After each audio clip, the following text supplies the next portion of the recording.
social media to children and teens on social media.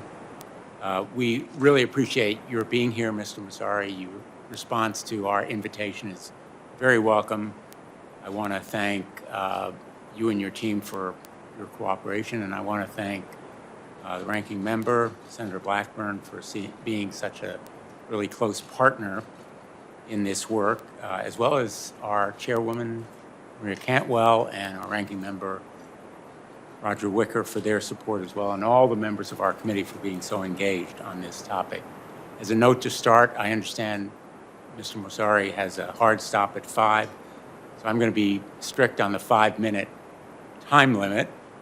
I know everybody thinks of me as a very nice guy, but I'm going to be ruthless, at least attempting to be ruthless, as best any senator can be with his colleagues. In this series of hearings, we've heard some pretty powerful and compelling evidence about the dangers of big tech to children's health, well-being, and futures. Our nation is in the midst of a teen mental health crisis. Social media didn't create it, but it certainly fanned the flames, and it's fueled it. And if anybody has any doubts about the potential harmful effects of social media, the Surgeon General yesterday issued a powerful report about the implications of social media, as well as video gaming and other technologies, on teen mental health. And that's part of the reason we're here. The hearings have shown that social media, in particular big tech, actually fans those flames with addictive products and sophisticated algorithms that can exploit and profit from children's insecurities and anxieties. And our mission now is to do something about it. We're here to do more than shake fists. We really are seeking solutions. And we welcome the voices and the vision of big tech itself in that effort. I believe that the time for self-policing and self-regulation is over. Some of the big tech companies have said, trust us. That seems to be what Instagram is saying in your testimony. But self-policing depends on trust. The trust is gone. What we need now is independent researchers, objective overseers, not chosen by big tech, but from outside, and strong, vigorous enforcement of standards that stop the destructive, toxic content that now too often is driven at kids and takes them down rabbit holes to dark places. The day before this hearing, Instagram announced a set of proposals. These simple time management and parental oversight tools they could have been announced years ago. They weren't, and in fact, these changes fall way short of what we need, in my view. Many of them are still in testing, months away. The rollouts will be done at some point in the future. We don't know exactly when. And unfortunately, these announced changes leave parents and kids with no transparency into the black box algorithms, the 600-pound gorillas in those black boxes that drive that destructive and addictive content to children and teens. No effective warning or notice to parents when their children are spiraling into eating disorders, bullying, or self-harm. Nothing more than the bare minimum controls for parents, and of course, no real accountability to assure parents and kids that these safeguards will work. I'm troubled with the lack of answers on Instagram Kids. Once again, this pause looks more like a public relations tactic brought on by our hearings, just as these announced changes seem to be brought on by these proceedings announced just hours before your testimony. And we need real, serious review of those changes. The magnitude of these problems requires bold and broad solutions and accountability, which has been lacking so far.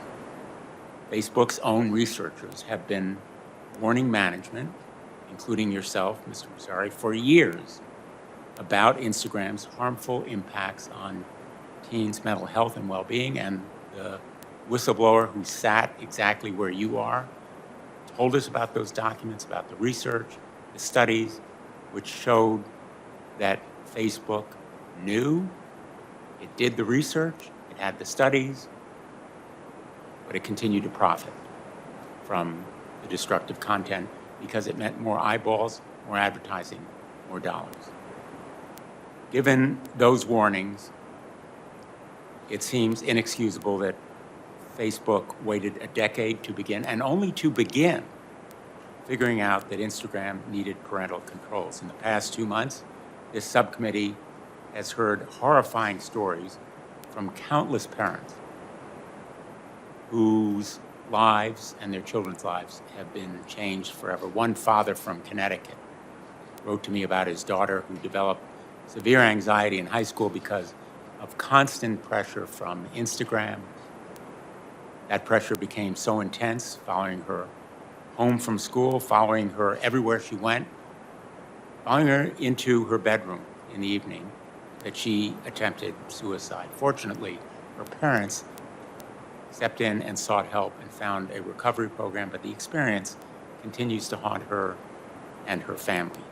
Facebook's researchers call this fall into that kind of dark rabbit hole a perfect storm. That's the quote, perfect storm, created by its own algorithm that exacerbate downward spirals harmful to teens.